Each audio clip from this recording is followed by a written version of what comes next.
Boa tarde, pessoal. Bom, é um prazer estar aqui, né, desde 2019, no Empreconte. E, mais uma vez, falando de perícia contábil, que é a área que eu atuo. Eu formei em contabilidade em 2017 e eu trabalhava na área financeira, né? A perícia ela veio em 2018, numa especialização, e desde então eu trabalho na área, e no início eu conciliava a minha atividade em uma empresa, junto com a perícia, até que chegou o momento que eu consegui dar outro passo para ir somente para a perícia.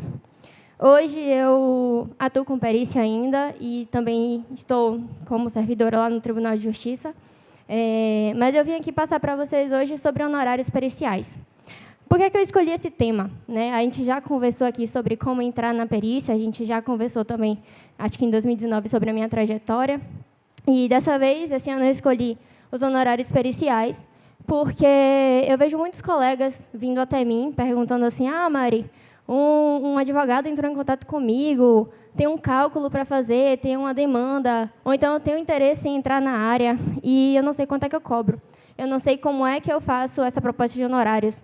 Porque a gente sabe que a norma brasileira de contabilidade ela traz um modelo, inclusive, de planejamento e de proposta de honorários, mas muitas vezes a gente não sabe como utilizar. Então, o que eu vou falar aqui hoje com vocês não é só sobre honorários contábeis, é como eu faço minha proposta de honorários contábeis. Então, aqui tem todas as dicas que eu fui descobrindo à medida que eu fui trabalhando e que eu vou apresentar aqui, que eu espero que seja útil, né? Espero que o tempo dê também, porque a gente só tem 25 minutos. Então, eu trouxe aqui uma parte inicial, que ela vai falar sobre perícia contábil, onde é que ela acontece e quem é o perito, só para a gente fazer uma contextualização. Depois a gente entra na mensuração dos honorários, no planejamento da perícia e quem paga também, que é muito importante, porque tem essa diferenciação. E, por fim, na própria elaboração da proposta, a importância dessa fundamentação. E vou contar um pouquinho também sobre a possibilidade de conciliar a perícia com o empreendedorismo contábil. Aproveitando, antes que eu comece, parabenizar aquelas mulheres empreendedoras. Hoje é o Dia Mundial do Empreendedorismo Feminino.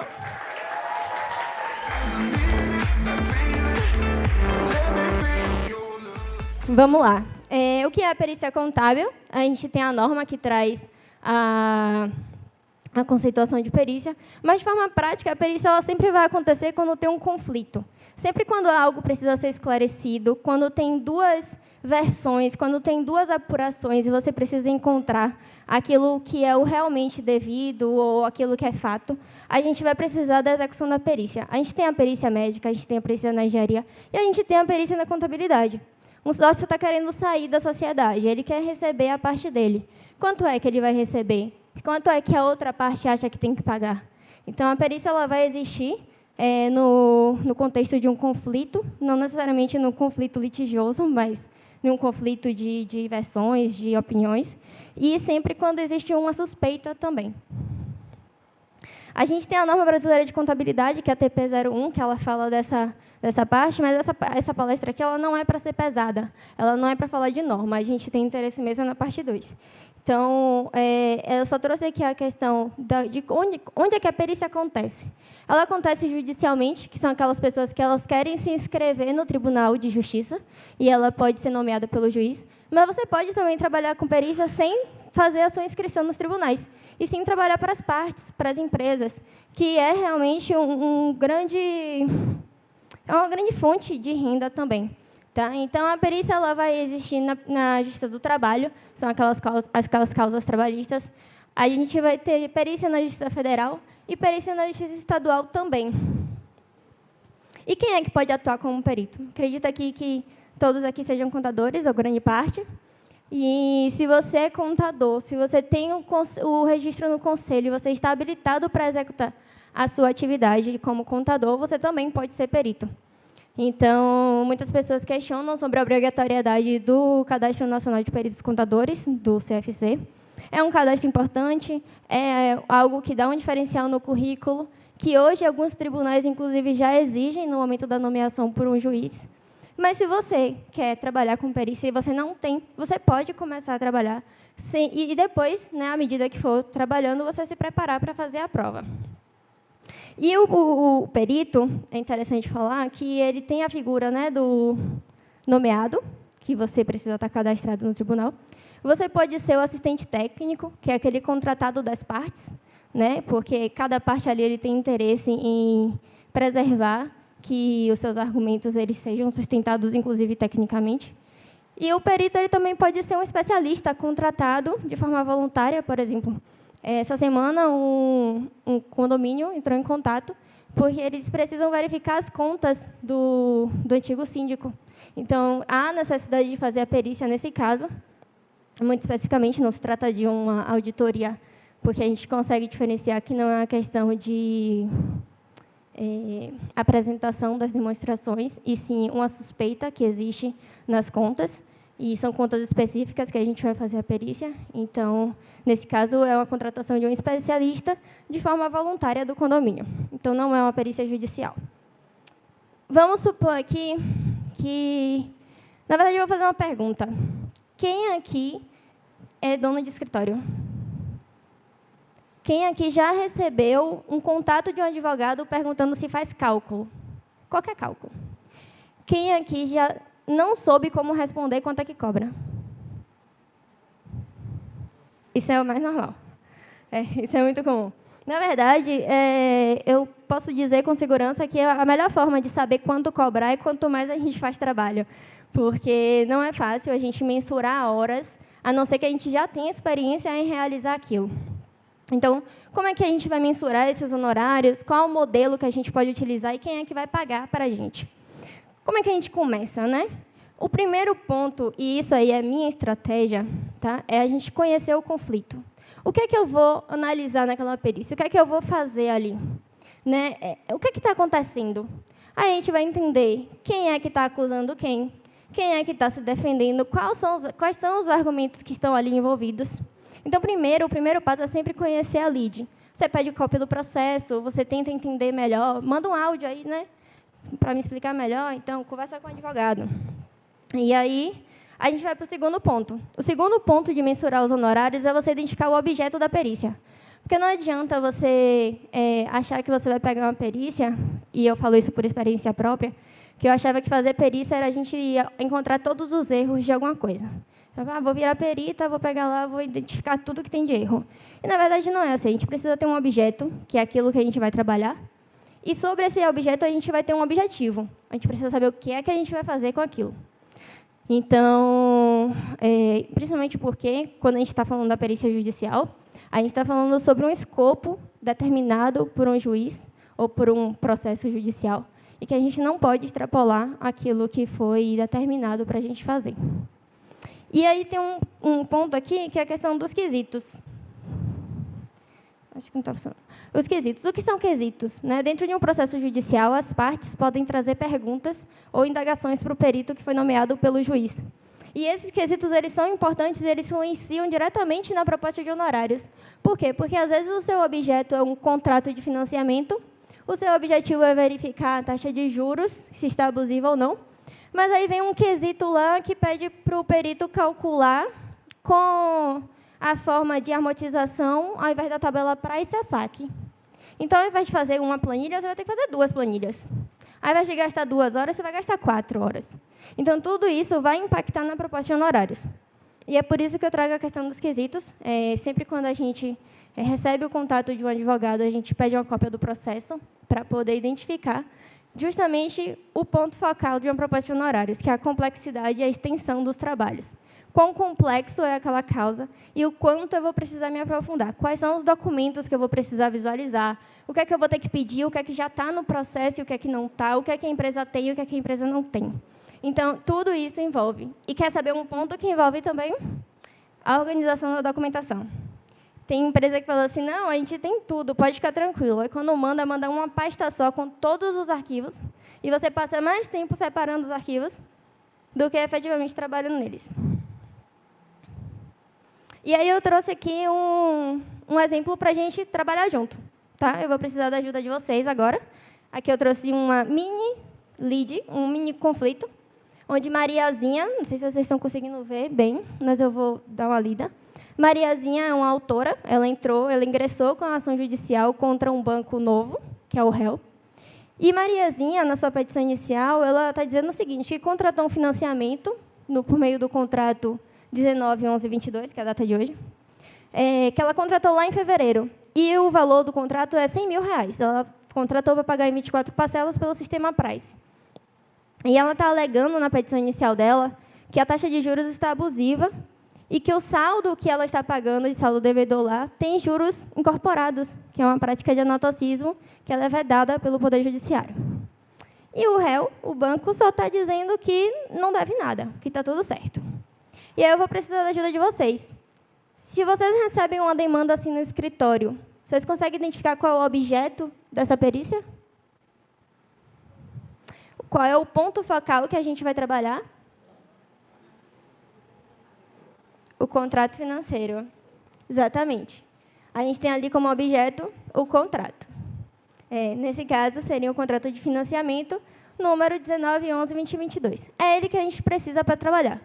Então, a partir dele é que a gente vai identificar o objetivo. Qual é o nosso objetivo nessa perícia? O que é que a gente vai fazer em cima desse contrato? Verificar a taxa de juros e a incorporação de juros no saldo devedor. Então, a gente já sabe o que é que a gente precisa e a gente já sabe o que é que a gente vai fazer com isso que a gente já tem. Então, aí a gente consegue mensurar a complexidade e a extensão dos trabalhos. A gente tem um contrato de matéria financeira, ele dura 24 meses, e a gente vai precisar verificar o contrato, né, especificamente, e o demonstrativo da dívida. Por que demonstrativo da dívida, Mariana? Porque foi uma dívida contratada em fevereiro, mas que a gente está em novembro, e ela já foi paga durante um período. Então, a gente vai precisar entender o que é que está sendo pago, o que é que já foi pago, o que é que está compondo aquele saldo devedor em novembro. Então, basicamente, é assim que a gente entende qual é a dimensão de um trabalho para poder calcular a proposta de honorários. Tudo bem, já tenho essa informação. E agora? O que é que eu faço com isso? Isso vai mudar o quê para mim? E aí é que a gente vai ligar o ponto A ao ponto B, que é a gente trazer isso para valores, né? Aqui é uma situação hipotética. Ricardo falou que a gente ganha muito dinheiro, mas queria dizer que não é muito bem assim. Não é sempre assim, mas existe uma grande fonte que a gente pode utilizar para melhorar o nosso faturamento, inclusive dentro de um escritório contábil, que é pela perícia. Então, na prática, como é que eu mensuro minha proposta de honorários? Eu tenho ali a leitura e interpretação do processo. Esse modelo aí, ele está lá na norma brasileira de contabilidade. Tá? Ele está lá disponível, mas agora vocês vão entender como é que leva as informações para lá. Então, eu botei ali 2 horas para ler o processo, para interpretar. Então, coloquei um valor de hora de R$310. A leitura do contrato, elaboração de planilha, elaboração do laudo e revisão técnica e possível reunião com o assistente técnico. Bom, deu tudo ali 14 horas, um honorário de 4.340, tá bom? Tá bom? 14 horas de trabalho. Razoável, né? Razoável.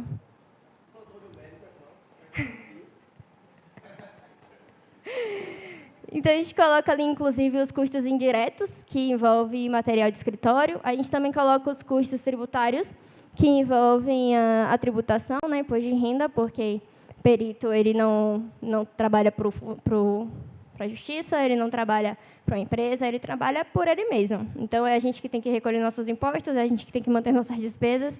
Então, a gente acaba colocando por quê? Para poder demonstrar para aquele que está contratando a gente que esse dinheiro aí não é só nosso, né? Existe também um custo todo por trás disso. Por que eu estou falando isso?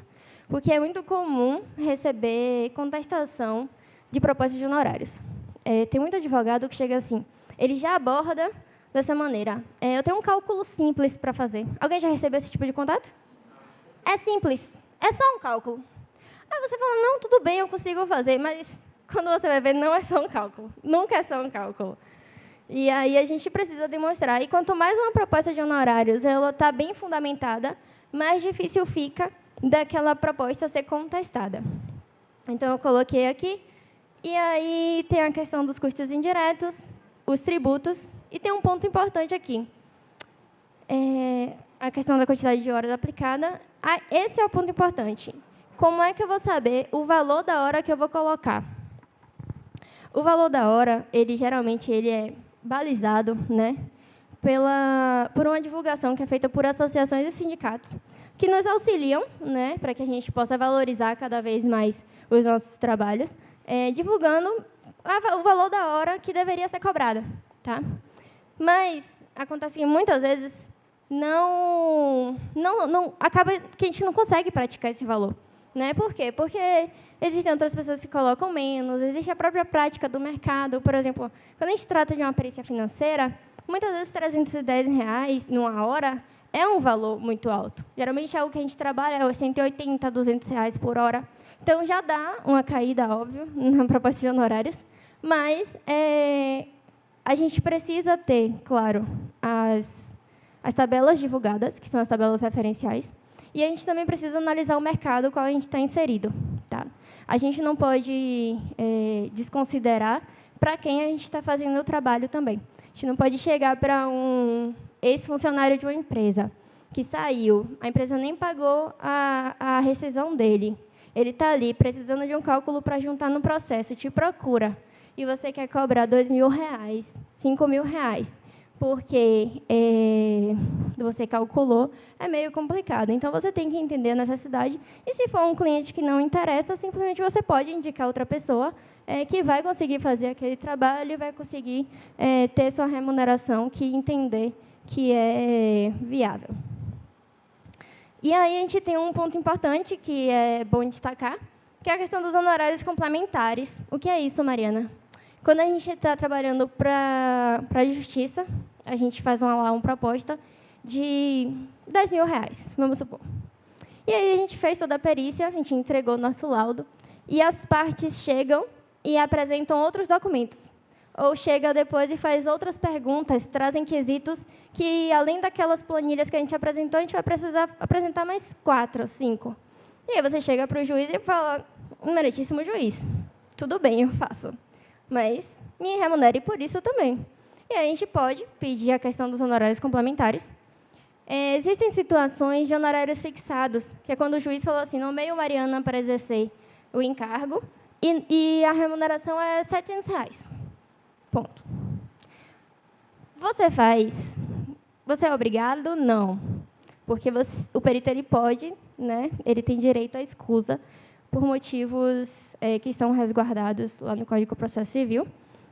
Mas, via de regra, é uma atividade que a gente faz, a gente entende que na perícia, às vezes, a gente ganha muito, às vezes, a gente não ganha tanto, e que, para quem trabalha com a justiça, entende que você está ali à disposição, você é auxiliar da justiça, e fica ruim dentro da justiça você negar por conta dos honorários. Mas qual é a solução que a gente pode trazer para isso? No momento que a gente é nomeado, a gente pode juntar uma proposta de honorários, junto com o nosso currículo, junto com a nossa habilitação técnica profissional, e pedir a majoração daqueles honorários que foram fixados. Se o juiz vai concordar ou não, não sabemos. Isso vai muito da cabeça dele. Mas é uma coisa que a gente pode fazer. Tem as ações da justiça gratuita e tem a possibilidade de adiantar os honorários também, que tudo isso são direitos que estão resguardados lá no Código de Processo Civil. Mas vamos voltar para a prática agora. Quem é que paga os honorários periciais? Se você é perito do juiz, quem vai pagar esse honorário vai ser alguma das partes. Se uma parte específica pediu essa perícia, é ela que vai pagar. Se foi o juiz que entendeu que era necessário, o juiz vai ratear esse pagamento entre as partes. Mas se você é assistente técnico ou você está sendo contratado como especialista em uma perícia extrajudicial, você vai ser pago pela contratante. Então, sua proposta de honorários ela muda de endereçamento. Ela muda do juiz para as empresas. E agora a gente entra já na parte 3, a gente já está acabando, que a gente vai para a parte da elaboração da proposta. Tá? Como é que eu apresento minha proposta? Primeiro, eu sempre coloco o endereçamento, porque a proposta ela precisa ser pessoal. Quem te contatou foi aquele advogado, quem te nomeou foi aquele juiz, aquela vara específica. Então, eu vou sempre direcionar para quem é minha proposta de honorários, se é o doutor Ricardo, se é uma empresa específica ou se é uma vara específica. Eu vou também colocar o assunto do que é que se trata. Aquela proposta de honorários é uma proposta para apuração de PIS e COFINS, é uma proposta tributária, qualquer coisa do tipo. Eu vou apresentar minha habilitação profissional, vou dizer minha formação, vou dizer qual é o meu número de conselho, todas as formas de contato, telefone, e-mail, endereço, que é importante, você precisa ser visto e ser lembrado. Porque já teve caso, por exemplo, de perícia realizada em um processo judicial, que o advogado depois entrou em contato e falou, poxa, eu tenho outros processos aqui, e você foi perita nesse processo, e eu queria agora te contratar para você já fazer meu cálculo. Então, eu já vou entrar nas próximas ações com o seu cálculo. Então, é importante sempre a gente colocar nossos dados e trazer toda uma contextualização que vão trazer, como dizem lá no trabalho, uma robustez para a sua proposta de honorários. Quem é que está envolvido na lide? Quais são os documentos que precisarão ser analisados? Qual é o período de análise? Por que um expert ele precisa estar envolvido e precisa realizar o seu trabalho de perícia naquela lide, naquele conflito? Tudo isso a gente consegue subsidiar o valor que a gente está cobrando. Porque se um advogado chega e fala assim, é só um cálculo simples, e você fala para ele, é R$1.000. Ele vai falar, poxa, 1.000? Não faz 800, não? Mas se você coloca 1.000, porque eu vou gastar 2 horas fazendo planilha e 2 horas fazendo o meu laudo, e minha hora técnica é R$250. Aí ele vai falar, não posso fazer nada, né? Vou ter que pagar os 1.000. Porque eu não vou dizer que ela não vai gastar 2 horas. Está dizendo que vai gastar 2 horas, é 2 horas. Então, quando a gente faz uma proposta bem fundamentada, a gente diminui o risco de contestação e impugnação dessa proposta de honorários. E aí, para finalizar, eu trago para vocês a possibilidade de conciliar a perícia com a atividade do empreendedorismo contábil, do escritório de contabilidade de vocês, porque existe, claro, uma questão prerrogativa de suspeição e impedimento que está previsto no Código de Processo Civil, mas se você não se enquadra em nenhuma delas e você tiver compromisso com prazos, se você tiver compromisso com a qualidade do seu trabalho, se você tiver uma habilidade, né, que eu considero a organização uma habilidade, você tiver também responsabilidade com aquilo que você está executando, você consegue conciliar a atividade de perícia dentro do seu escritório e você não vai mais precisar, quando um advogado ligar para você e falar assim, não, eu vou te indicar um colega, ou eu não faço e vai deixar aquele dinheiro, vai perder o ingresso daquele dinheiro para vocês. Bom, eu espero que o pessoal está ali levantando uma plaquinha para mim toda hora. Eu espero que tenha sido produtivo, que tenha dado algum tipo de esclarecimento e ter ajudado vocês, de alguma forma, com essa parte de perícia. Eu trouxe aqui a minha apresentação, vocês podem pegar pelo QR Code. Quem quiser, é só posicionar o celular e ela já está disponível para facilitar, né? E muito obrigada a todos vocês, muito obrigada, Ricardo, por novamente me convidar para esse evento maravilhoso.